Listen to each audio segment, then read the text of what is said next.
시험 잘 보셨나요? 저는 가능하면 이날 그리고 이맘때쯤 항상 자장면을 먹는 그런 습관이 있는데, 가능하면 그 고등학교 때 친구들하고 같이 모여서 먹으려고 하는데, 수능을 보고 그 떨리는 마음으로 집에 가서 EBS 평가 정답 프로그램을 봤는데, 그때 제가 시험 봤을 때 국어 지문에 저희는 이제 짜장면 이렇게 읽었는데, 해주시는 국어 선생님이 자장면 이렇게 정확하게 발음을 해주셨는데, 그때 기억이 많이 나고, 수능의 기억이 저뿐만 아니라 이제 대한민국에 있는 많은 분들은 이맘때쯤에 다 살아나는 그런 시즌인 것 같습니다. 그래서 이때쯤 되면 제가 주로 또 학교에 있기도 하고 만나는 학생들도 많이 있고, 그래서 수능 시즌이 되면 여러 가지 많은 생각들을 하게 되고, 우리나라의 어떤 교육, 학생들의 미래, 또 우리 현대 서울, 또 대한민국의 현재 주소, 이런 것들에 대해서 많이 생각을 하게 되는 그런 날이었습니다. 오늘 강연을 하면서도 관련된 내용들을 조금 나눌 수 있지 않을까, 그런 생각을 하게 됩니다.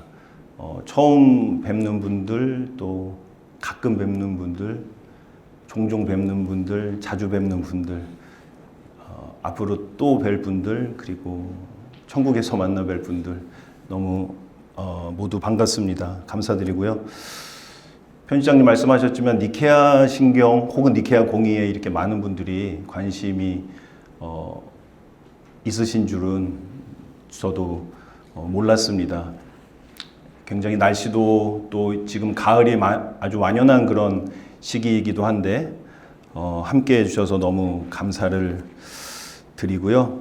제가 주위에서 좀 조언을 해주시는 분들이 계셨는데, 가능하면 좀 쉬운 말로, 쉬운 언어로 누구나 알아들을 수 있게 좀 거리에서 우리가 사용하는 용어로 했으면 좋겠다, 그런 이야기를, 아주 친절하고 초보적인 설명을 좀 해주셨으면 좋겠다, 그런 이야기도 또 하셨고, 또 어떤 분들께서는 굉장히 아주 전문적인 지식과 식견을 가지신 분들도 많이 계실 것이다, 그런 이야기도 하셔서 이 두 가지를 동시에 만족시키는 것은 불가능하겠구나, 이제 그런 생각을 저 스스로 좀 했습니다. 하지만 신학적인 지식이 높고 낮거나 적고 많거나 하는 것이 중요하다는 생각보다는, 우리가 이 니케아 신경 혹은 니케아 공의회라고 하는 사건을 이 시간에, 굉장히 짧은 시간이지만 함께 생각을 하면서 오늘 우리의 삶에 대해서, 오늘 우리의 교회와 사회에 대해서 한 번쯤 생각해 볼 수 있는 그런 시간이 된다면, 여러분들 각자 나름의 상황과 처지와 고민들이 있으시겠지만은 한 가지 정도만이라도 생각해 볼 수 있다면 의미가 있지 않을까, 그런 생각을 좀 하게 됩니다. 저는 사실은 니케아 신경을 굉장히 직접 예배의 맥락에서 낭독하고 낭송하고, 때로는 가끔은 노래를 하는 그런 교회에 출석을 하고 있습니다. 그래서 일주일에 한 번은 거의 니케아 신경을 예배 현장에서 이렇게 하게 돼요. 그래서 오늘 저희가 이 성당에서 강연을 하고 있는데, 그런 의미에서 성당에서 니케아 신경 강연을 하는 것은 굉장히 좀 어울리고 적합한 일이 아닌가, 그런 생각을 해서 저 개인적으로도 감사한 생각을 하고 있고요. 또 성당에서 하니까 굉장히 시작부터 모든 분들이 아주 정숙을 하신 것 같아요. 작년부터 해서 니케아 신경과 관련된 여러 학술대회, 국내와 해외의 학술대회에 참석을 해서 굉장히 많이 배우고 있고, 또 많은 사실은 놀라움과 충격을 받고 있습니다. 제가 이제 리스트를 일부만 해봤는데, 사실 거의 이렇게 몇 장이 금방 넘어갈 정도로 많은 학술대회, 예배, 회합이 개신교, 가톨릭, 정교회 포함해서 전 세계적으로 많이 열리고 있고, 또 이제 우리나라에서도 조금 열리고 있고, 아마 오늘 저희 이 자리가 어쩌면은 우리나라에서 열리는 니케아 신경과 관련된 행사에 글쎄요, 마지막일 수도 있고 아닐 수도 있을 것 같은데, 그런 의미에서 굉장히 개인적으로도 아주 뜻깊은 시간을 보내고 있습니다. 니케아 신경 1700주년이라고 하는 시간을 배우고 또 발표하고 듣고 교류하는 그런 시간으로 갖고 있고, 오늘 근데 이 자리가 특별히 저에게 아주 뜻깊고 의미 있는 자리라는 생각을 준비하면서 많이 하게 되었습니다. 저는 사실은 역사학자는 아니고 또 교회사학자도 아니고 그렇다고 교부학자도 아니고 어떻게 보면 교의학자라고도 말할 수가 없습니다. 그러니까 니케아 신경이나 공의회를 다루는 가장 전문가라고 하는 사람들이 요 앞에 네 부류의 사람일 텐데, 저는 이제 스스로를 조직신학자 이렇게 이야기를 하고 있고, 제가 니케아 신경과 관련된 학술대회에서 발표한 내용들도 사실 엄밀한 의미의 니케아 신경이나 공의회에 대한 역사적 사실을 문헌에 근거해서 다루는 거라기보다는 니케아 신경의 신학적인 의미를 오늘날 우리의 상황 안에서 어떻게 다시 회복하고 재해석할 수 있을까라고 하는 지점으로 발표를 하고 있고, 이제 내년에 그 연구 결과가 공식적으로 발표가 될 예정입니다. 그래서 오늘 나눌 내용들도 뭐 역사적인 이야기 또 어떤 문헌과 관련된 인물에 대한 이야기들이 있겠지만, 제가 조직신학자의 입장에서 말씀을 드리고 있다는 점을 미리 한번 나누고 싶고요.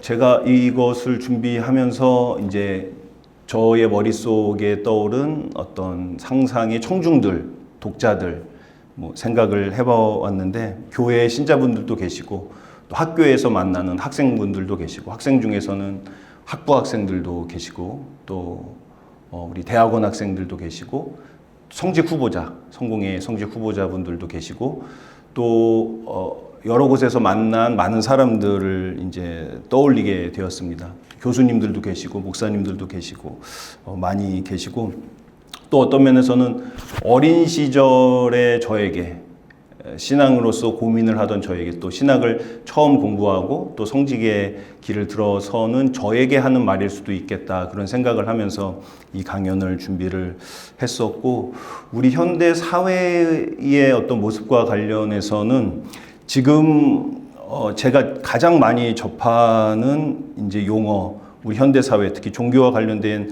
현대사회에서 가장 많이 접하고 있는 용어는 이제 세 가지 정도로 제가 생각을 해봤는데, 하나는 탈종교화라고 하는 단어를 제가 굉장히 많이 듣고 있고, 또 하나는 이제 SBNR이라고 해서 Spiritual but not Religious에서 영적이지만 종교적이지는 않은 어떤 사람들에 대한 이야기를 많이 듣고 있고, 또 하나는 어떤 뭐 구구주의, 구구화되는 교회 신앙에 대한 이야기를 많이 듣고 있습니다. 이제 이러한 여러 가지 경험 속에서 오늘날 우리가 니케아 신경을 고민하고 다시 사유한다는 것은 어떤 의미일까라고 하는 지점들을 생각을 했습니다. 제가 여기에 대해서 다 일일이 말씀을 드릴 수가 없을 거고 모든 내용을 다 다룰 수는 없겠지만, 뭐 간접적으로 직접적으로 이런 내용들이 연결되지 않을까라고 하는 생각은 듭니다. 그래서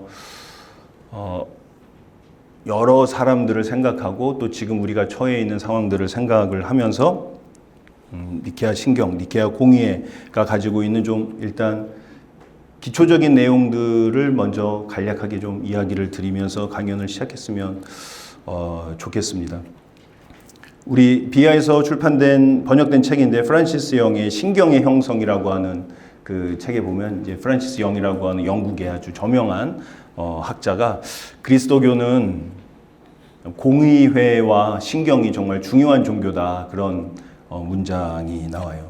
회의와 신경이 아주 중요한 종교다라고 하는 이야기죠. 그러니까 이런 이야기를 들을 때 사실 우리는 이것을 어떻게 들어야 될까 좀 고민스러울 때가 있습니다. 근데 제가 듣기에는 그리스도교가 공의회와 신경이 중요하다라고 하는 것은 언어와 대화가 중요하다라고 하는 뜻으로 저에게는 들립니다.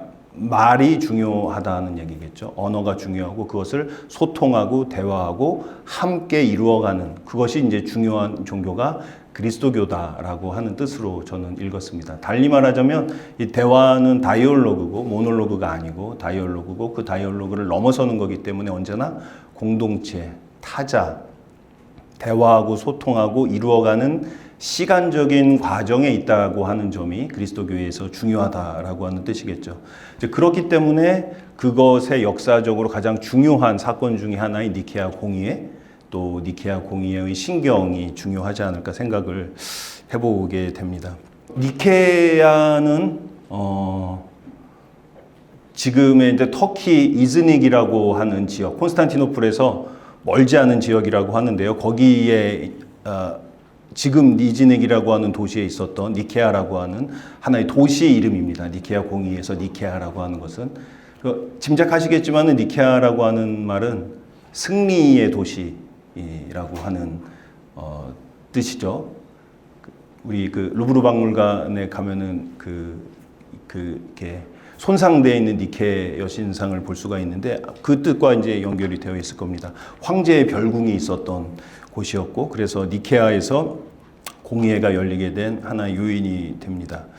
공의회는 뭘까요? 공의회는 교회의 특별히 대표 지도자들이 모여서 교리와 교령의 문제를 논의하는 그런 회의라고 볼 수가 있습니다. 그 지역회 공의회도 있고요. 또는 동방의 공의회도 있었고 서방의 공의회도 있었는데 니케아 공의회를 우리가 이야기할 때는 니케아 보편 공의회 이렇게 이야기를 합니다. 아니면 니케아 세계 공의회 이렇게 이야기를 해서 동방과 서방을 모두 다 아우르는 전체 교회의 보편 교회의 어떤 가톨릭이라고 하는 원래적인 의미의 그런 의미의 보편 공의회다, 세계 공의회다. 그리고 그것이 이제 1차 보편 세계 공의회라고 하는 점에서 니케아 공의회가 중요한 공의회로 알려져 있죠. 313년에 로마 황제 콘스탄티누스가 이제 밀라노 칙령을 발표하고 그 뒤로부터 12년 후에 325년에 그래서 이제 올해가 1700주년이 되는 해죠. 325년에 소집하고 주도한 공의회가 니케아 공의회이고요. 여기에서는 중요한 어떤 교령이라고 할 만한 게 있고 신경이라고 얘기할 만한 게 있는데 교령은 아주 중요한 것은 부활절 날짜가 이 공의회에서 결정이 되었다라고 하는 것입니다. 여러 가지 많은 관습들이 있었는데 니케아 공의회에서 부활절 날짜를 통일하는 그러한 결정을 하게 되고요. 그 다음에 이제 오늘 우리가 주로 또 많이 하게 될 내용은 이제 신경, 니케아 신경과 관련된 내용입니다. 여러분들 니케아 신경을 받아보셨을 텐데요. 네, 이거는 지금 보니까 제가 그 몸담고 소속되어 있는 교단, 성공의 교단의 니케아 신경의 번역본입니다. 교단마다 좀 번역본이 다른데요. 다른 이유가 아니고 니케아 신경을 먼저 한번 보고 나서 저희가 강연을 계속하면 조금 이해에 도움이 되지 않을까라고 하는 생각을 하게 됩니다. 한번 제가 대표로 해서 읽어보도록 하겠습니다. 우리는 믿나이다. 한 분이시며 전능하신 하느님 아버지, 하늘과 땅과 유영무영한 만물의 창조주를 믿나이다. 오직 한 분이신 주 예수 그리스도를 믿나니 모든 세계에 앞서 성부께 나신 하느님의 외아들이시며 하느님에게서 나신 하느님이시요 빛에서 나신 빛이시요 참 하느님에게서 나신 참 하느님으로서 창조되지 않고 나시어 성부와 일체시며 만물이 다 이분으로 말미암아 창조되었으며 우리 인간을 위하여 우리의 구원을 위하여 하늘에서 내려오시어 성령으로 동정녀 마리아에게 혈육을 취하시고 사람이 되셨으며 본티오 빌라도 치하에서 우리를 위하여 고난을 받으시고 십자가에 못 박히시고 묻히셨으며 성서 말씀대로 사흘 만에 부활하시고 하늘에 올라 성부 오른편에 앉아 계시며 산이와 죽은 이를 심판하러 영광 속에 다시 오시리니 그분의 나라는 끝이 없으리이다. 주님이시며 생명을 주시는 성령을 믿나니 성령은 성부로부터 혹은 성령은 성부와 성자로부터 나오시며 성부와 성자로 더불어 같은 경배와 영광을 받으시며 예언자들을 통하여 말씀하셨나이다. 하나이요 거룩하고 사도로부터 이어오는 공교회와 죄를 용서하는 하나의 세례를 믿으며 죽은 이들의 부활과 후세의 영생을 믿고 기다리나이다. 니케아 콘스탄티노플 신경 혹은 니케아 신경 이렇게 적혀 있습니다.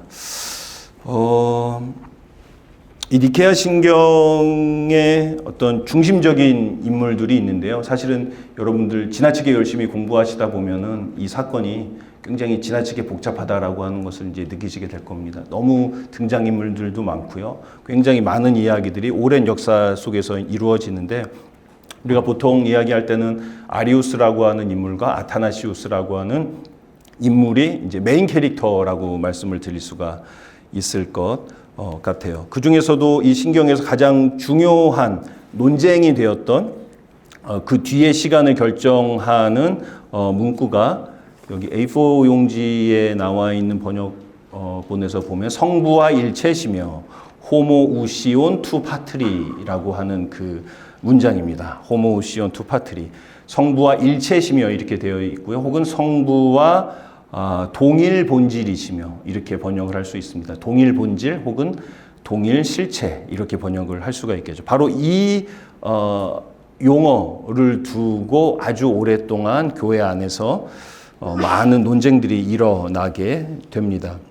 그리고 이제 이 용어가 신경 안에 그리고 신경 이후에 확립되게 된 일에 가장 중요한 역할을 한 사람이 아타나시우스라고 하는 사람으로 알려져 있죠. 그래서 초창기에 가장 중요한 인물은 이제 아리우스와 아타나시우스라고 하는 사람이다라고 하는 건데 사실 아리우스와 아타나시우스를 뭐 정통과 이단이라고 하는 어떤 이분법적 도식으로 보기보다는 제가 오늘 강연하면서 로안 윌리엄스의 신학에 많이 의존을 해서 말씀을 드리려고 하는데 이분법적 도식이라기보다는 그보다는 창조적인 신앙의 언어를 재해석하고 재구성하기 위한 대화의 상대로서 이해할 수 있는 그 길을 우리가 한번 생각을 해보고자 합니다. 그런데 이제 니케아 신경이 325년에 열렸다고 했는데 니케아 신경이 니케아 공의회라고 하는 이 325년에 열린 한 2달 정도 열린 이 공의회에서 완료된 신경은 사실은 아닙니다. 오히려 니케아 신경 이후에 논쟁이 더 불거졌고 최소 한 56년 그러니까는 제2차 보편 공의회라고 할 수 있는 콘스탄티노플 공의회가 열리는 381년까지 아주 극심한 그런 논쟁을 하게 되죠. 그래서 그 이후에 매우 격렬한 신학적인 논쟁이 이어지게 되고 381년 콘스탄티노플 공의회에서 지금 제가 읽은 이 니케아 신경 혹은 니케아 콘스탄티노플 신경이 정립이 됩니다. 그런데 이 신경이 전체 교회, 가톨릭 교회의 신경으로서 공인될 때까지는 또 조금 시간이 걸려요. 451년 칼케돈 공의회라고 하는 4차 세계 공의회, 보폰 공의회라고 하는 곳에서 이 니케아 콘스탄티노플 신경이 교회의 보편 신경의 그런 위상으로 공식적으로 인정을 받게 됩니다. 그러니까 이것이 시작부터 형성 그리고 마지막에 그 위상을 인정받게 되기까지는 한 150년 정도의 시간이 걸린 셈이죠. 몇 세대가 사실은 지나고 나서 일어난 일입니다. 그래서 오늘 우리가 니케아 신경 1700주년 이렇게 이야기를 하고 있는데 정확히 얘기하면은 니케아 신경의 공식적인 시작을 기념하는 1700 이렇게 이야기를 할 수가 있는 거겠죠. 그래서 이 니케아 신경이 그 이후로 사도신경과 함께 이제 그리스도교라고 하는 종교가 고백하는 가장 중요한 앞서 말씀드렸던 것처럼 보편교회가 고백하는 신경으로서의 그런 중요성을 갖게 되는 것이죠. 제가 이제 니케아 신경과 공의회를 이야기하면서 오늘 나눌 내용의 어떤 골자를 말씀을 드리면 이 니케아 신경과 관련된 또 니케아 공의회와 관련된 현대인들이 가지고 있는 가장 큰 장애물이 뭘까라고 하는 생각을 많이 해봤습니다. 제가 들었던 이야기, 받았던 질문들, 만났던 사람들 이야기를 많이 했을 때 이 니케아 공의회와 그 신경이 로마 제국 안에서 일어난 사건이라고 하는 점들이 많은 분들에게 가장 큰 어려움으로 다가오고 있다라고 하는 것을 알게 됐어요. 다시 말해서 이것이 제국의 권력에 의해서 공인되고 혹은 더 나아가서 제국의 통일을 위해서 요청된 신경 혹은 그런 언어 아닌가라고 하는 그 어떤 의심의 해석학이라고 얘기를 할 수 있겠는데, 그것이 가장 큰 걸림돌 혹은 장애물이라고 볼 수 있겠습니다. 니케아 신경을 고백하는 교단이나 혹은 그렇지 않은 교단이나 많은 또 사람들이 이런 생각을 하고 있습니다. 또 하나는 왜 우리는 여전히 1700년 전의 언어를 고백하고 있는가? 물론 사실 생각해 보면 성서는 그보다 훨씬 더 오래된 언어이죠. 그러니까 그리스도교인들은, 여기 계신 분들이 다 그리스도교인들이신지 아니신지는 모르겠지만 사실 굉장히 좀 특별한 종류의 인간이라고 할 수가 있습니다. 아주 오래된 언어들, 아주 구체적으로 역사적인 사건들을 지금 여기에서도 늘 듣고 고백하고 해석하고 고민하고 대화하는 그런 사람들이 사실은 그리스도교인이라고 할 수가 있겠죠. 그럼에도 불구하고 우리는 왜 현재 지금 우리 눈앞에 보이는 여러 가지 많은 사건들, 현상들에만 주의를 기울이지 않고, 왜 우리는 현재에만 살지 않고 그리스도교인들은 과거 안에서 미래를 바라보면서 현재를 살아가는가라고 하는 어떤 그 시간의 실존적인 방식을 생각을 해봐야 하지 않을까 합니다. 그러면서 이제 질문을 좀 던져봤어요. 니케아와 여기 서울이니까 서울은 무슨 관계인가? 아주 오래된 질문인데, 예루살렘과 아테네는 무슨 관계인가라고 테르툴리아누스라고 하는 교부가 물었었죠. 예루살렘이라고 하는 그 예수 그리스도의 복음이 아테네라고 하는 그 그리스의 정신과 어떤 관계인가라고 하는 질문인데, 비슷하게 니케아와 서울은 무슨 관계인가? 이렇게 질문을 해볼 수 있지 않을까 생각합니다. 서울은 여러분들에게 어떤 곳일까? 우리가 살고 있는 이곳은 어디일까라는 생각을 좀 해보게 됐습니다. 아마 이제 세계에서 가장 빠른 속도로 앞으로 내달리면서 어쩌면 소중한 것들을 과거의 유물로 뒤에 남겨두는데 가장 빠른 사회가 아닐까, 그런 생각을 해보게 됩니다. 그 서울 자가 대기업 부장님의 회사가 그 기가망을 까는 회사라고 하는 점이 저는 좀 의미가 있다고 생각을 해요. 속도라고 하는 거죠. 누구보다 빠른 속도로 앞으로 나아가고자 하는 사회가 우리 한국 사회이고 또 이곳 서울이 아닐까라는 생각을 하게 됩니다. 그러니까 우리의 삶이 또 굉장히 편의성과 효율성을 극대화하는 사회에 사실은 살고 있고, 거기에 많이 길들여져 있는 것도 사실입니다. 또 그런 면에서 우리가 과학기술의 사회에 살고 있죠. 근대 과학주의가 과학이 설명할 수 없고 조명할 수 없는 것들의 여지를 남겨두지 않고, 이러한 사회에서 우리는 어떻게 아까 고백했던 것처럼 하늘과 땅과 유영무영한 만물의 창조를 고백할 수 있는가라고 하는 질문을 던지게 됩니다. 또 어떻게 이런 과학주의의 사회에서 인간이신 존재가 또한 본질이 하느님과 같다고 고백할 수 있는가라고 이야기를 할 수 있겠죠. 또 우리가 살고 있는 이 도시의 삶은 어떤가요? 어떤 개인의 내면, 개인의 취향, 또 개인의 자기 표현, 개인의 주관적인 느낌, 이렇게 개인의 양식이 공동체와 사회를 앞서 나가고 있는 사회를 우리가 살아가고 있습니다. 그래서 개인의 하이퍼 커넥션이라고 이야기를 할 텐데, 개인의 그런 실체적이고 물질적인 연결을 넘어서는 방식의 그 개인의 하이퍼 커넥션이 공동체적이고 사회적이고 물질적인 차원을 압도해가는 그런 사회가 우리가 살고 있는 사회가 아닌가라고 생각을 하게 됩니다. 또 앞서 말씀드렸던 것처럼 탈종교화, SBNR 같은 단어들이 우리에게 굉장히 익숙한 단어죠. 제도나 교리나 직제 혹은 의례라고 하는 종교성이 아니라 개인의 주관적인 느낌, 추구, 이런 거를 지향하는 것을 영성으로 이야기하는 사회라고 하는 거죠. 그런데 니케아 신경은 사실은 어떻게 보면 그 직제와 교리와 제도라고 하는 교회 공동체의 핵심에 있는 언어라고 할 수가 있습니다. 그리고 요즘에 우리가 K문화의 어떤 부상 속에서도 또 경험하게 되는 것은 어떻게 보면은 그 캐대언 같은 작품에 등장하는 인물의 이야기가 현대인들에게 필요한 어떤 구원과 자기 발견의 모든 것을 말해주는 것과 같은 이 시대에서 니케아 신경이 말하는 어떤 창조와 구원과 종말의 어떤 거대한 서사, 이런 것을 우리가 현대인들이 또 서울에 사는 우리가 여전히 말할 수 있는가라고 하는 지점들을 생각을 해보게 됩니다. 325년의 니케아와 2025년의 서울이 무슨 관계인가라고 하는 질문인 것이죠. 도대체 어떤 의미로서 이 1700년의 간격이 넘어올 수 있는가라고 하는 점입니다. 뭐 굉장히 많은 질문들이 있을 거고 여러분들이 가지고 계신 또 다른 질문들이 있을 텐데 다 정당하고 사실은 의미가 있고 진지하게 탐구해 봐야 될 그런 가치가 있는 질문들이라고 생각을 합니다.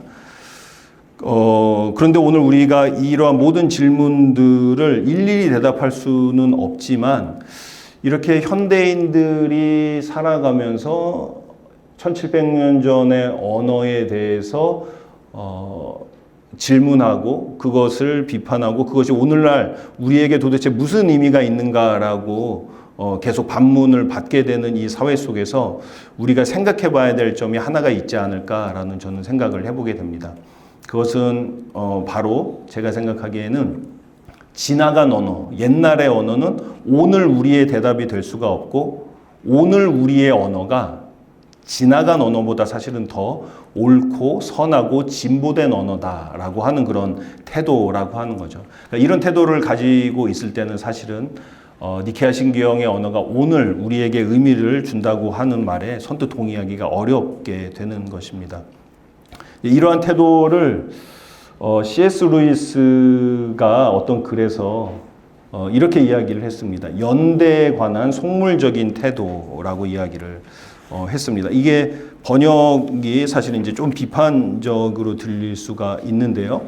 뭐 어떤 곳에서는 이런 것을 이제 연대기적인 속물주의, 연대기적 속물근성 이렇게 표현을 하고 있습니다.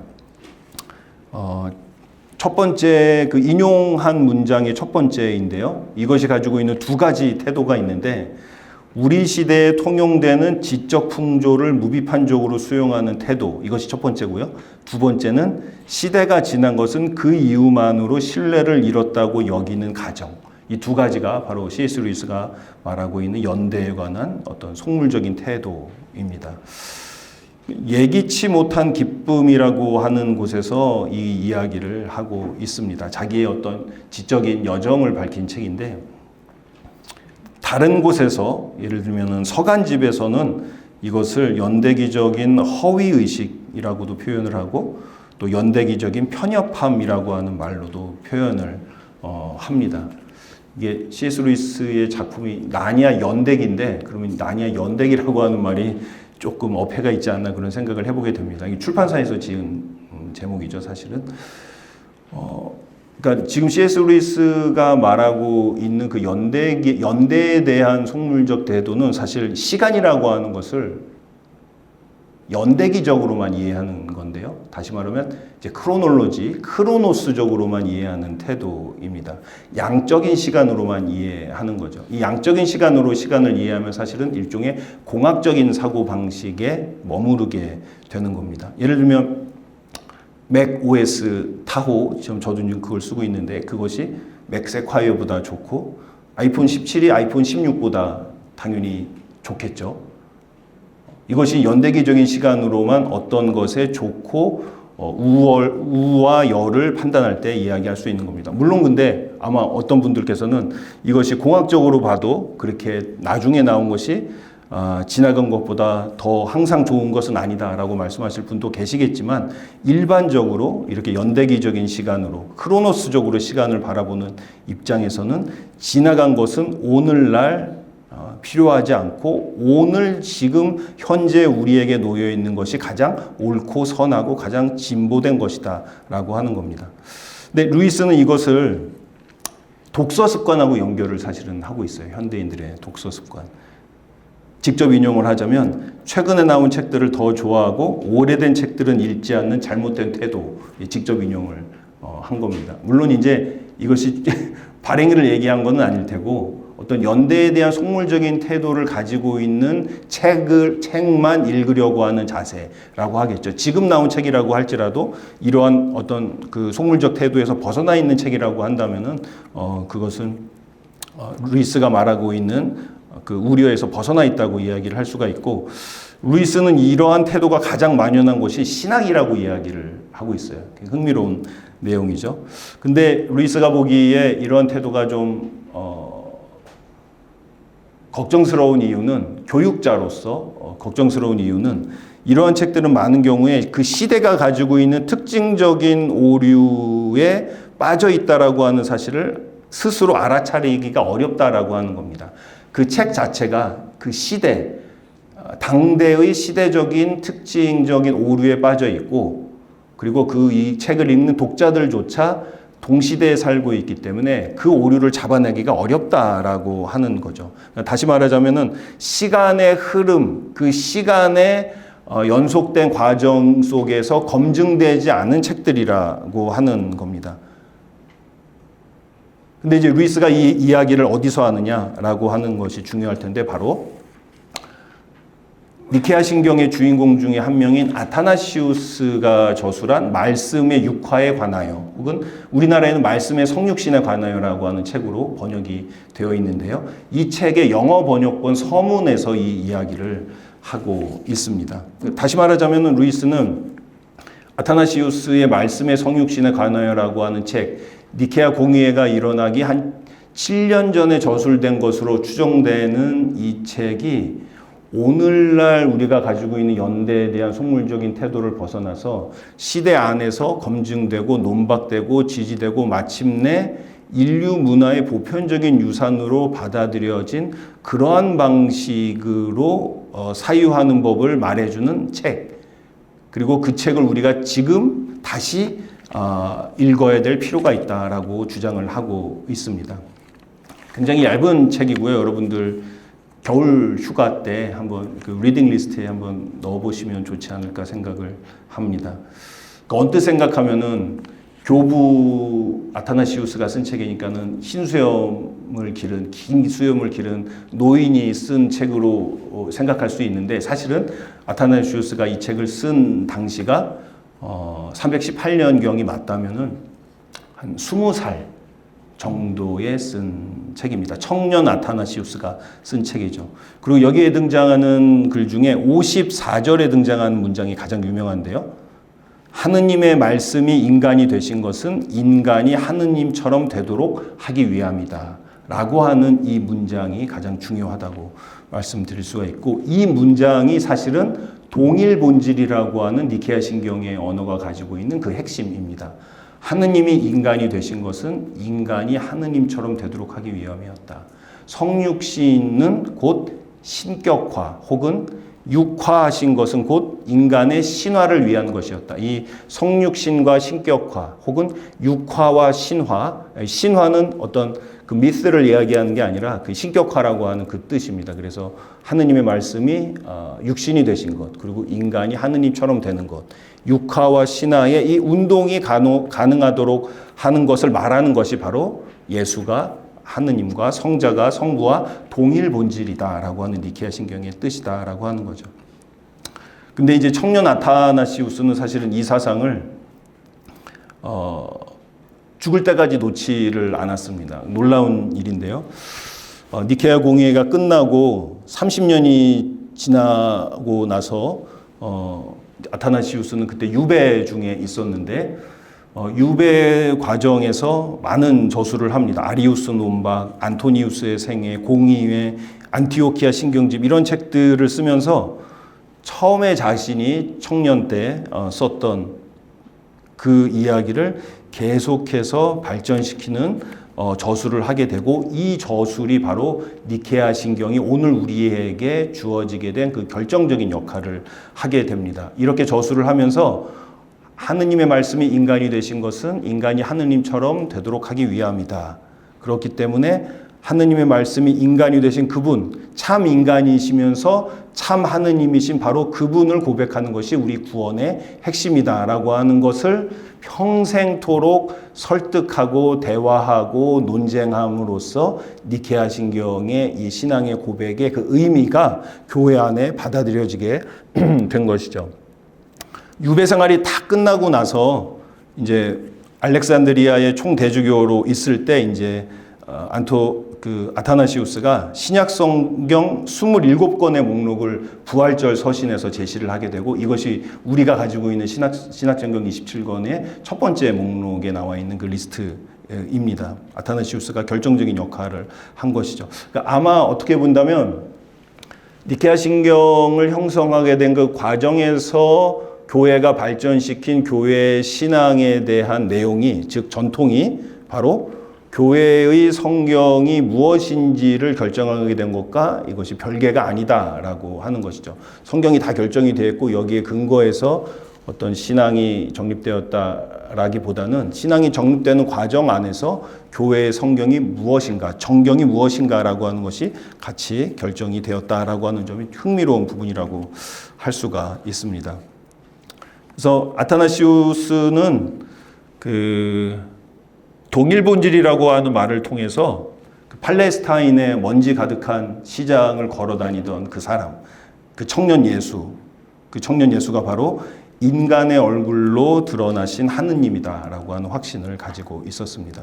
그래서 그분은 참된 인간으로 인간의 영혼을 가지고 있고 인간의 몸을 입고 있고 인간의 모든 슬픔과 죽음을 품어 안고, 그렇기 때문에 또한 참된 하느님으로서 인간의 고통을 끌어안으시고 그것을 치유하고 구원하신다라고 하는 이 구원론이 니케아 신경과 아타나시우스의 신학의 핵심에 놓여 있다고 말씀을 드릴 수가 있습니다.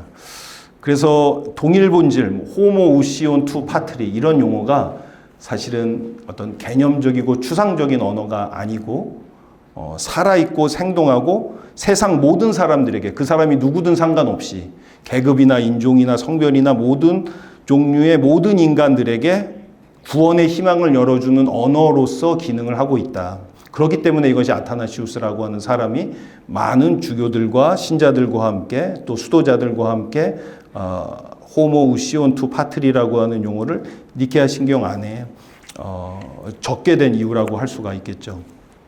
재밌는 구절인데요. 로안 윌리엄스가 이 동일 본질이라고 하는 말에 대해서 쓴 표현입니다. 신뢰하는 삶의 한 부분인데 제가 우리 번역본에 나와 있는 내용하고 이제 90% 같습니다. 제가 한번 읽어보도록 할게요. 로안 윌리엄스가 동일 본질이라고 하는 이 말을 어떻게 이해하고 있는지. 예수를 통해 나타난 것이 곧 하느님 자신을 나타냅니다. 하느님은 자기 사랑, 자기애 없이 흘러넘치는 그 사랑을 베푸시며 그 사랑을 되돌려 주십니다. 우리가 신비를 규정할 수 있다면 이것이 하느님에 대한 규정의 바로 그 본질입니다. 니케아 신경에 나오는 성부와 일체이시며 또는 성부와 존재가 같으신 분이라는 표현은 다소 딱딱한 전문 용어처럼 들립니다. 동일 본질이라는 표현에서는 훨씬 더 그렇게 들리죠. 이 용어는 그런데 오래된 성가에서 발견할 수 있습니다. 세월이 끝없이 흘러도 동일한 본질이시며 동일하게 영원하신 분. 동일 본질이라는 단어는 그래서 우리가 쓰는 어휘들 가운데에서 가장 생동감 넘치는 표현이어야 마땅합니다. 이 표현은 후미진 구석마을 출신의 노동자였던 나자렛 예수라는 한 사람과 그의 활동에서 일어났던 일들이 어떤 부족함과 모자람도 없이 하느님의 본질과 나란히 있다고 말해줍니다. 새로운 잉글랜드 성공의 성가책에서 동일 본질을 이해할 수 없는 사람들의 유익을 위해서 이 용어를 대체했다는 사실이 유감스럽습니다. 의미를 약화시키는 새로운 성가책을 만나면 작은 시민 불복종 운동이 요청되는 것 같습니다. 라고 다소 장난스럽게 이 문단을 마치고 있죠. 그러니까 많이 오해하고 또 비판을 하는 것처럼 니케아 신경의 이 용어들은 추상적이고 현실과 괴리된 그런 개념적인 언어가 아니라 사실 가장 생동하고 역동하는 그 구원의 운동을 드러내주기 위해서 그것을 보존하고 그것을 말하기 위해서 선택된 언어다라고 하는 것이죠.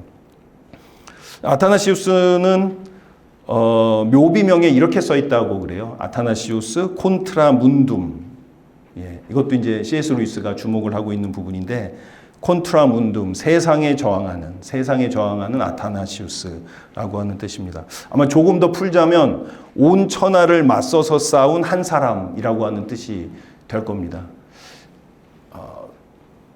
그 당시의 일들을 열심히 이제 공부를 해보면 알게 되는 것은 사실 아타나시우스는 굉장히 외로운 싸움을 아주 오랫동안 했습니다. 그래서 정말 아타나시우스가 살던 세상은 이제 더 이상 그리스도교를 믿는다는 이유로 순교하는 세상이 아니었죠. 콘스탄티누스 이후에 그리스도이기 때문에. 그런데도 불구하고 아타나시우스는 여전히 온 천하와 맞서서 평생을 싸웠던 그런 사람이었습니다. 당시에 사실 아리우스의 사상은 어떻게 보면은 아주 세련된 신학이었어요. 지금도 사실은 그렇습니다. 아리우스의 신학은 굉장히 세련된 신학이죠. 시대의 추세와 잘 어울리고, 루이스의 표현으로 하자면 그러나 시대의 특징적인 오류에 잠겨 있었던 그런 신학이었던 것이죠. 그런데 그 사실을 자각하지 못하고 있었던 겁니다. 아타나시우스 사상은 반대로 그 시대의 특징적인 오류에 빠지는 것을 허락하고자 하지 않았고, 어떻게 하면 이 오류에서 벗어나서 그리스도의 그 구원을 이야기할 수 있을까라고 하는 것을 끊임없이 사유한 그런 처절한 정신이었다라고 말씀을 드릴 수가 있습니다. 그래서 그 마지막 아타나시우스에 관련된 서문의 마지막 인용문에 아주 그 마음에 깊이 와닿는 그런 말을 C.S. 루이스가 하고 있습니다. 시대의 추세와 함께 요동하지 않았다는 것이 아타나시우스의 훌륭함이고, 늘 그렇듯 시대적 추세가 시간과 함께 다 지나가 버린 지금까지 아타나시우스는 남아있다는 것이 그가 받은 상급이다. 예, 제가 그 인용문에 이렇게 적었습니다. 아타나시우스와 또 그를 따랐던 많은 사람들의 그 지적이고 신앙적인 그 투쟁, 그 인내, 이것이 시대가 지난 지금까지 우리에게도 남아 있다라고 하는 그런 점이죠. 이것이 아마 니케아 신경을 우리가 이해하는 데 있어서 아타나시우스라고 하는 사람을 통해서 알 수 있는 중요한 통찰 중에 하나가 아닐까 생각을 하게 됩니다. 그런데 이제 이러한 통찰에도 불구하고 처음에 말씀드렸던 것처럼 우리에게 남아있는 가장 큰 장애물 중에 하나는 이 제국과 신경의 관계에 대한 의심들이 가장 강하게 남아 있습니다. 콘스탄티누스 황제가 로마 제국의 통일을 위해서 일종의 어떤 종교적인 지배 이념처럼 니케아 신경이라고 하는 통일된 그 언어를 만들고자 했다라고 하는 것이죠. 이러한 논문이 있는데요. 니케아 신경은 종교 권력의 지배 이념인가? 라고 하는 논문이 있습니다. 5년 전에 나온 논문인데 그 내용을 간략하게 요약하면은 이렇습니다. 황제와 주교들의 동맹에 의해서 어떤 신권 통치 권력을 제국 전역에 제도화하고 또 이단이나 이교나 유대교를 법률과 행정으로 억압하는 종교적인 차원의 신학적인 차원의 지배 이념이 필요했고, 그것이 바로 이제 니케아 신경이다라고 하는 것이 이제 이 논문의 주장이고, 사실은 이제 또 더 나아가서는 이 니케아 신경 자체가 중요했던 거라기보다는 권력을 쟁취하기 위한 정치적 싸움의 도구에 니케아 신경은 지나지 않는다라고 주장을 하게 되기도 합니다.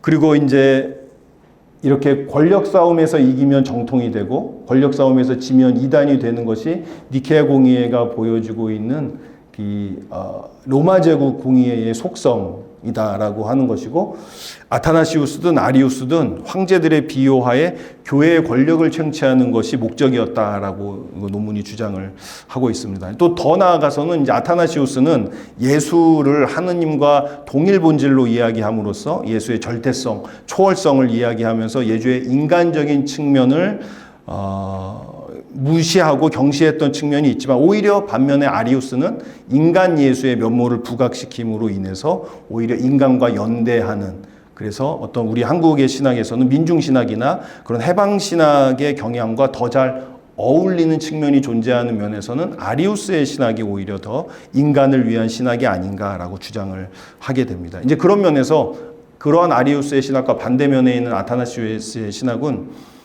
직접 인용을 하자면 알맹이 없는 껍데기와 같은 신경이다, 이렇게 이야기를 하고 있습니다.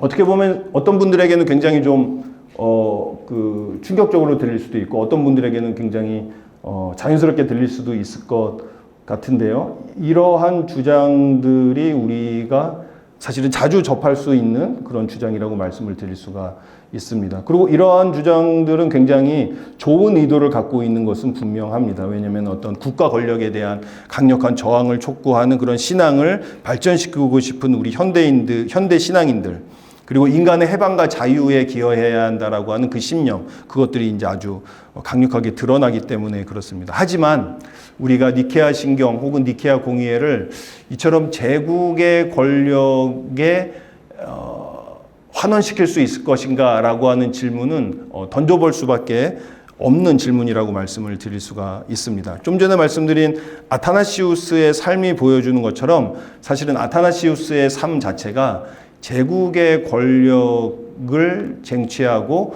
황제가 종교적 지배 이념을 형성하기 위해서 교회가 그것을 돕는 일에는 사실은 큰 관심이 없었습니다. 그것이 역사적으로 확인될 수 있는 일이 사실은 별로 존재하지 않는 거죠.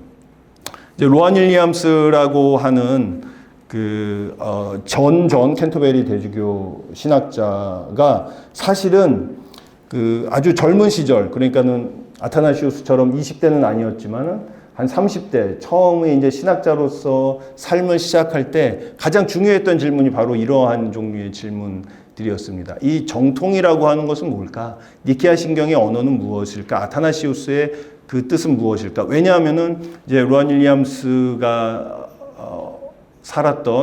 살고 있는 그 영국의 그 당시의 신학계 안에서도 이 니케아 신경의 언어가 어떤 철학에 의해서 오염된 언어라든지 아니면 제국의 권력에 의해서 포섭된 언어라든지 이러한 그 비판들이 많이 존재했기 때문에 이러한 비판 속에서 어떻게 우리는 다시 호모 우시온 투 파트리라고 하는 언어, 니케아 신경의 언어, 정통이라고 하는 언어를 다시 이해할 수 있을까라고 하는 것이 교회와 성공회를 포함해서 교회 전체와 신학계 안에서 가장 중요한 논쟁이 되었기 때문이죠. 그래서 로안 윌리엄스는 이 제국의 권력과 황제들의 개입, 이런 것들이 니케아 신경의 형성 과정에서 매우 깊게 녹아들어가 있다라고 하는 점에 대해서는 굉장히 중요하게 생각을 하고 있습니다. 그러나 그럼에도 불구하고 우리가 아까 말씀드린 아타나시우스의 삶과 그 신학을 살펴보고 또 다른 많은 것들을 살펴볼 때 교회의 자유라고 하는 측면, 다시 말해서 교회가 예배 안에서 신앙의 언어를 끊임없이 해석하고 그리고 대화로 소통하는 이 교회의 자유, 그리고 그리스도교의 진리를 지켜낸 측면, 이것들은 언제나 황제의 그 통제 욕구에 저항하는 측면들이 언제나 존재했었다라고 이야기를 하고 있죠. 황제의 적극적인 개입이 있었고 황제가 복잡하게 얽혀 있기는 하지만 그 황제의 권력이 언제나 니케아 신경을 결정하는 최종 요소로서 작동하지는 않았다라고 이야기를 하고 있습니다. 아까 말씀드렸던 것처럼 니케아 신경 이후에 사실은 바로 콘스탄티누스 황제의 의도였다면은 니케아 신경이 정립이 되고 확립이 돼서 교회 안에 이제 평화가 찾아오고 제국의 평화가 왔어야 되겠죠. 그런데 사실은 오히려 교회는 그 이후에 더 큰 혼란으로 사실은 빠져들게 됩니다. 작동 가능한 합의가 전혀 존재하지 않았고 더 많은 논쟁과 갈등이 일어나게 되죠. 그래서 황제의 그 통일은 겉으로 보기에는 통일처럼 보였지만 사실은 그 안에는 제국 안에서든 교회 안에서든 들끓어오르는 논쟁이 존재했고, 이것이 보여주는 것은 니케아가 제국과 교회가 하나로 일치하는 것을 보여주는 것이 아니라 오히려 니케아를 통해서 교회는 콘스탄티누스 이후에도 교회는 제국과 구별되는 공동체로서, 구별되는 사회로서, 하나의 대안적인 사회로서 존재하는구나라고 하는 것을 보다 명료하게 고민을 하게 되었다라고 루안 윌리엄스가 이야기를 하고 있고, 그 이후에 일어나고 있는 사건들은 이 또 다른 일치의 공식을 찾으려는 매우 엄청나게 복잡한 운동들의 기록이다, 이렇게 이야기를 하고 있습니다. 2018년에 한국에 방문하셨던 그 세라 코클리라고 하는 신학자가 있는데, 세문안교회에서 발표한 언더우드 국제 강연에서 이와 관련해서 매우 중요한 통찰을 말씀을 해주신 적이 있습니다. 그러니까 좀 전에 계속 말씀드렸던 현대인들이 가지고 있는 니케아 신경과 정통을 바라보는 입장을 이제 세라 코클리는 억압적인 권력놀이로 환원하려는 그 현대 세계의 강력한 어떤 경향성을 지적을 하고 있는 거죠. 그리고 이제 정통이라고 하는 건, 니케아 신경을 통한 정통이 억압적인 권력놀이에 의해서 확립된 정통이고, 그렇기 때문에 지금 우리는 정통이 아닌 것, 예를 들면은 소위 말해서 이단이라고 하는 것, 정통 밖에 있는 것들을 지금 다시 복권시키고 복원하고 회복해야 된다라고 하는 주장들을 현대 사회에서 많이 주장되고 있는 것들을 비판을 했었던 강연들이 존재합니다. 이제 마찬가지로 루안 윌리엄스의 이야기들도 니케아 신경이 성성되는 그 과정 안에서는 제국의 권력이 매우 깊이 관여되어 있지만은, 사실은 가장 깊은 차원에서 보자면은 교회가 그것은 자기를 찾아가는 여정에서 새로운 언어를 발견하고, 어떻게 교회가 받은 언어들을 그리스도라고 하는 존재를 통해서 드러난 완전히 새로운 구원의 사건 안에서 다시 이야기할 수 있을까라고 하는 매우 오래된, 아주 오랫동안 진행되는 그 과정이었다라고 하는 것이죠. 이제 거기에서 황제는 때로는 지지하기도 하고 방해하기도 했지만, 그것이 결정적인 역할을 하는 것은 아니고, 이 신학적인 진리 탐구, 이것은 권력의 도식으로 환원되지 않는다라는 주장을 하게 됩니다. 그러니까 어쩌면 이것은 우리가 지금 현대를 살아가는 데 있어서도, 우리의 사회를 바라보고 우리의 교회를 바라보는 데 있어서도 어떻게 보면 이제 많은 사람들이 좀 환원주의적인 그러한 의견과 입장으로 그런 유혹이 사실은 존재하는 것도 사실입니다. 왜냐하면 우리가 바라보는 현실은 매우 어둡고 아주 희망적이지 않기 때문에. 그렇지만 그럼에도 불구하고 니케아 신경을 바라보는 이러한 관점에서 우리가 알 수 있는 것은, 어떻게 우리가 이 역사 안에서 살아가면서 하느님께서 교회가 자신의 신앙을 발견하는 여정 안에서 이 역사와 시간 안에서 함께 하시고 자기 자신을 드러내시는지, 그러한 지점들이 어떻게 우리에게 여전히 열려 있고, 우리는 어떻게 그것을 발견할 수 있는 그 희망을 놓지 않을 수 있을 것인지, 이런 점들을 우리가 끊임없이 생각을 해보게 되는 것이 바로 니케아 신경에 대한 우리의 통찰, 우리가 가져야 될 통찰이 가져다주는 현실적인, 현재적인 그런 의미라고 할 수 있겠습니다. 마지막으로 말씀드리고 싶은 것은, 저희가 지금 모여있는 이 성당이 성베다 성당인데요. 정확하지는 않지만은 이 베다라고 하는 성인의 이름으로 축성된 성당으로서는 거의 유일할 것 같아요. 혹시 또 있으시면 나중에 저희한테 말씀을 해주시면 좋을 것 같습니다. 이분은 7세기에 그 잉글랜드의 성인이고, 굉장히 아주 교회에 큰 영향을 끼친 그런 사람입니다. 근데 이 성베다의 성당에서 우리가 니케아 신경에 대해서 이야기하는 것이 좀 재밌는 이유는 뭐냐면은, 잉글랜드 교회의 역사에서 니케아 공의에 대한 이야기를 문헌으로서 처음 확인되는 작품이 바로 이 베다가 작성한 브리튼 사람들의 교회사, 혹은 우리나라에는 영국민의 교회사라고 하는 제목으로 번역이 되어 있는데요. 영국에 대한 최초의 역사서로도 알려져 있고, 그래서 영국 최초의 역사가로서도 알려져 있는 사람이지만, 신학자이기도 하고 수사이기도 하고 과학자이기도 한 매우 훌륭한 그런 독특한 그런 사람입니다.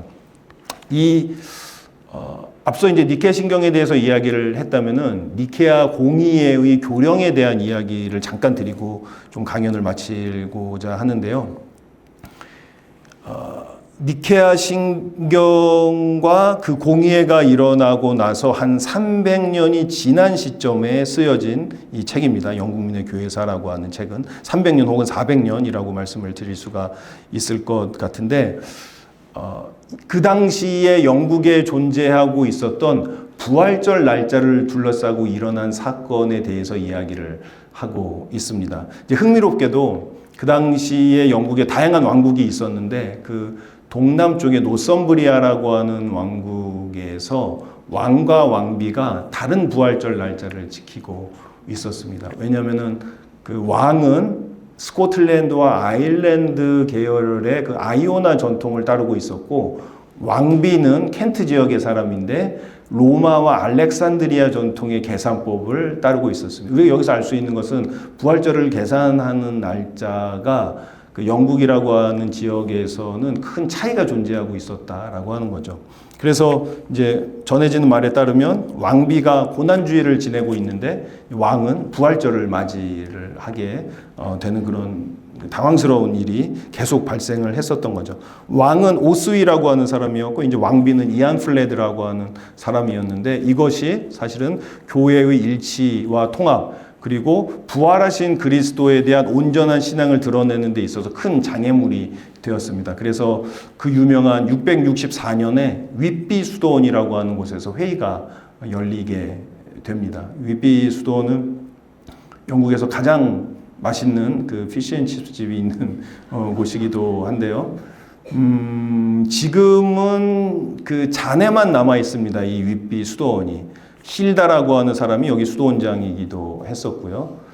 여기에서 회의를 하게 되는데 스코틀랜드 전통을 대표하는 주교 콜만이라고 하는 사람과 로마 전통, 로마와 알렉산드리아 전통을 대표하는 프랑스와 로마 유학파 출신의 수도원장 윌프리드 신부가 부활절 계산 문제를 두고 이제 경론을 벌이게 됩니다. 윌프리드는 니케아의 보편광해, 니케아 공의회에서 확립한 부활절 계산법, 지금 로마에서 따르고 있는 부활절 계산법을 따르는 것이 보편교회의 관행에 일치하는 것이다. 보편교회의 일부가 되는 것이다 라고 주장을 했었고, 이제 당연히 스코틀랜드 전통을 대표하는 콜만 주교는 영국의 지역적인 오래된 그 전통을 주장을 했었죠. 근데 이제 베다의 서술에 따르면 오스위 왕이 천국의 열쇠를 가지고 있는 베드로를 거론을 하면서 베드로의 수익권을 근거로 해서 이제 로마식을 옹호를 하게 됩니다. 이 내용이 베다의 영국민의 교회사에 나오는 니케아 공의회에 대한 유일한 내용입니다. 니케아 신경에 대한 내용도 아니고 니케아 공의회에서 결정한 부활절 날짜에 대한 내용이 한 400년쯤 지나서 어떻게 영국이라고 하는 곳에서 다시 확립이 되고 있는가. 이제 이후에 그러면서 로마 알렉산드리아 계산으로 통일이 되고 영국 전역이 로마 알렉산드리아 계산으로 통일이 됩니다. 그리고 이제 지금 서방교회가 우리나라를 포함해서 서방교회가 지키고 있는 계산이 바로 로마의 계산, 그 당시 니케아 공의회에서 결정된 계산법이 되겠죠. 그런데 이제 베다의 이야기가 굉장히 흥미로운 이야기인 것은 뭐냐면은, 베다가 이야기하는 것에 따르면은 단지 신앙의 내용이 무엇인지를 이야기하는 신경, 그것에서 더 나아가서 이 신경이 말하고 있는 교회의 이야기, 교회의 서사, 교회의 신앙을 어떻게 우리가 하나의 공동체로서 함께 지키고 이것을 세계에 드러나는가, 그리고 이것이 하나로 지키는 그러한 활동과 일치 안에서 우리가 세계 안에서 어떻게 복음을 증언하는가라고 하는 이야기로 이것을 가져가고 있다는 점이 굉장히 흥미로운 부분입니다. 그래서 베다가 볼 때에는 단순히 이것은 논쟁하고 있었던 두 집단이 하나의 타결을 이룬 것이 아니라 어떻게 영국이라고 하는 그 브리튼 섬의 교회가 보편교회 안에서 하나가 될 수 있는가. 그래서 하느님께서 하나의 공동체로 부르는 이 교회의 섭리에 온전히 참여하게 되는가. 그렇게 통해서 어떻게 교회가 일치된 방식으로 하느님의 구원을 세계에 증언하는가. 그러니까 일종의 어떤 신학적인 역사가로서 이 사건을 바라보고 있는 점이 굉장히 흥미로운 부분이라고 볼 수가 있습니다. 그러니까 시간 속의 사건들을 단순히 연대기적으로 읽는 것이 아니라 이것을 신학적으로 읽어내면서 니케아 공의회의 중요성을 역사서에서 보여주고 있는 것이죠. 그래서 우리가 지금 여기에서 알 수 있는 것은 특별히 오늘 이 성당이 그 축성된 베다라고 하는 사람을 통해서 알 수 있는 것은 어떤 니케아 신경이 이야기하고 있는 진리는 그것이 무엇을 의미하는가에 대한 언어적인 분석이나 그 신학적인 어떤 추론, 토론 이런 것에서만 그치는 것이 아니라 사실은 그것이 이야기하고 있는 가장 근본적인 것들을 어떻게 우리가 하나의 몸으로서 드러내는가, 어떻게 많은 사람들이 하나의 몸으로 이것을 하나의 행위로 드러낼 것인가 라고 하는 점이 우리가 니케아 공의회를 1700주년을 기념하면서 깊이 생각을 해봐야 될 지점이 아닌가라고 생각을 하게 됩니다. 그러니까 니케아 공의회의 그 부활절 날짜의 준수는 사실은 어떻게 보면은 크로노스적인 연대기적인 시간이 카이로스적인, 다시 말해서 하느님의 섭리가 역사의 시간 속에서 드러나고 마침내 실현되는 하나의 사건으로 이제 읽었던 것이고, 그런 것이 드러날 때 교회는 부활하신 그리스도를 온전히 증언할 수 있고 그것을 통해서 교회의 선교가 세상 안에 온전하게 드러난다라고 하는 점입니다. 근데 사실은 이제 이러한 통찰들이 올해에 이제 흥미롭게도 이건 다른 이야기인데요. 정교회와 이제 그 서방교회와 동방교회는 이 사건 이제 한참 이후에 그 달력이 달라짐에 따라서 부활절 날짜가 달라졌죠. 근데 올해는 재미나게도 부활절 날짜가 한날에 이제 겹쳤습니다. 그래서 앞으로 교회의 일치의 사건을 계속해서 이어가는 데 있어서 어떻게 부활절 날짜를 함께 경축할 수 있을까?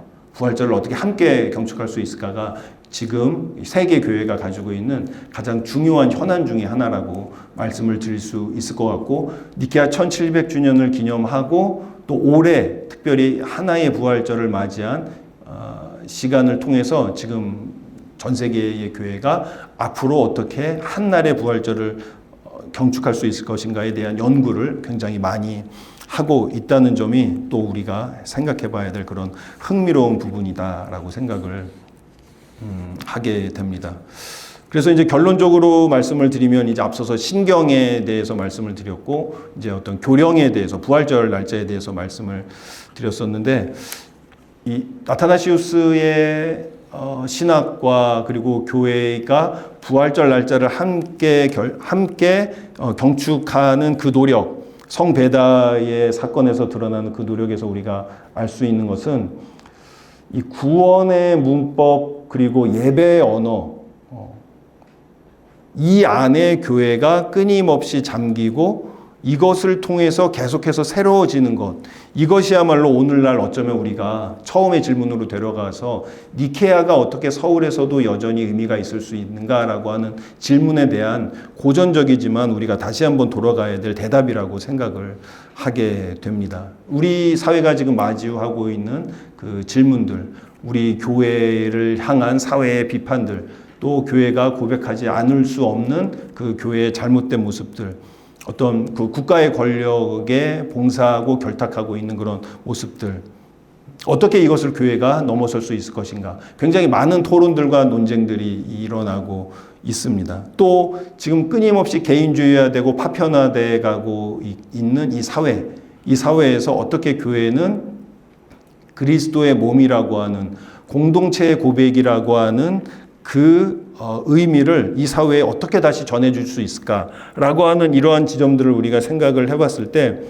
우리는 여전히 니케아 신경을 통해서 드러나고 있었던 그 교회의 언어, 예배와 기도의 언어, 이 언어 안에서 교회가 다시 끊임없이 새로워지는 것, 이것이 바로 우리 지금 한국 교회가 마주하고 있는 문제들을 넘어설 수 있는 하나의 단초를 제공할 수 있지 않을까, 그런 생각을 해보게 됩니다. 그러니까 말하자면 니케아 신경의 언어는 삼위일체 하느님 안에서 어떻게 이 세계의 역사가 섭리적으로 인도되고 있으며 하느님께서 어떻게 이 세계를 향한 당신의 구원의 의지를 예수 그리스도라고 하는 그 존재를 통해서 드러냈는지, 그리고 그 사건에 대해서 교회는 어떻게 반응하고 어떻게 예배하는지, 사실은 그 언어가 핵심에 있는 거라고 볼 수가 있습니다. 처음 말씀드렸던 것처럼 아타나시우스가 말하고자 했던 것은 바로 어떻게 육화가 모든 인류를 위한 구원이 될 수 있는가라고 하는 그 질문에 대한 답이었고, 흥미롭게도 이 구원이 어떻게 가능한가에 대한 언어 안에서 국가 권력에 저항하고 국가 권력에 넘어서고 국가 권력을 초월할 수 있는 그 힘이 예배와 구원의 언어를 벼려내고 세련하는 그 과정 속에서 드러났다라고 하는 점이죠. 그리고 이렇게 교회가 구원의 언어를 드러내는 과정, 이러한 모든 과정들은 사실은 공동체의 예배 안에서 이루어지는 과정이다라고 하는 점에서 오늘 우리가 마주하고 있는 이 어떤 사회의 어려움들, 끊임없이 개인이 파편화되고 있는 이 사회, 그리고 개인의 정체성이나 개인의 자기 표현이나 개인의 느낌으로 함몰되어가는 이 사회 안에서 어떻게 우리가 자기를 넘어서서 자기를 초월해서 자기 밖에 있는 그 초월적 실제를 향해서 자기를 개방할 수 있는지, 이제 그런 것을 우리에게 가능성을 열어주는 것들이 바로 니케아 신경의 언어가 처음부터 형성되고 여전히 우리에게 전해지고 있는 그 의미가 아닐까, 이제 그런 생각을 좀 해보게 됩니다. 그래서 니케아 신경은 우리는 믿나이다 이렇게 시작을 합니다. 우리는 믿나이다. 그러니까 그리스도인들에게 있어서는 사실은 이제 세례를 받을 때 나는 믿나이다 이렇게 이야기를 하면서 세례의 서약을 하게 되죠. 나는 믿나이다라고 세례 서약을 하지만 그 이후에는 그리스도의 몸 안에서 우리가 된 이후에는 니케아 신경을 고백할 때 우리는 믿나이다라고 공동체 안에서 고백을 하게 됩니다. 그래서 우리 모든 이제 개인적인 존재들은 이 공동체 안에서 자기를 넘어서는 더 큰 구원의 서사 안에서 변혁되고 형성되고 수행을 이루고 또 덕을 쌓아가면서 새로워지는 그 신앙의 언어와 문법 안으로, 그 공동체의 실천 안으로 들어가게 되는 것이죠. 그렇기 때문에 이제 인간은 여전히 우리는 현대인들은 서울에 살고 있는 우리는 여전히 니케아 신경의 이 언어 안에서 우리가 가지고 있는 이 현대 사회의 어려움들, 질문들, 문제들, 이것을 넘어설 수 있는 가장 그 근원적인 힘을 발견할 수 있지 않을까, 그런 생각을 해보게 됩니다. 바라기는 우리 교회 안에 점점 더 어떻게 보면은 그 개교회의 개별적인 어떤 비전 선언문 이런 것들이 교회의 공동의 신앙 고백, 예를 들면 사도신경이나 니케아 신경을 대체하게 되는 경우가 많이 있는데, 이번 니케아 신경 1700주년을 통해서 니케아 신경 또 사도신경과 같은 교회의 공동의 신경이 가지고 있는 그 근원적인 힘, 근원적인 의미, 이것을 재발견할 수 있는 그런 시간이 되었으면 좋겠다는 말씀을 드리면서 강연을 마치도록 하겠습니다. 고맙습니다.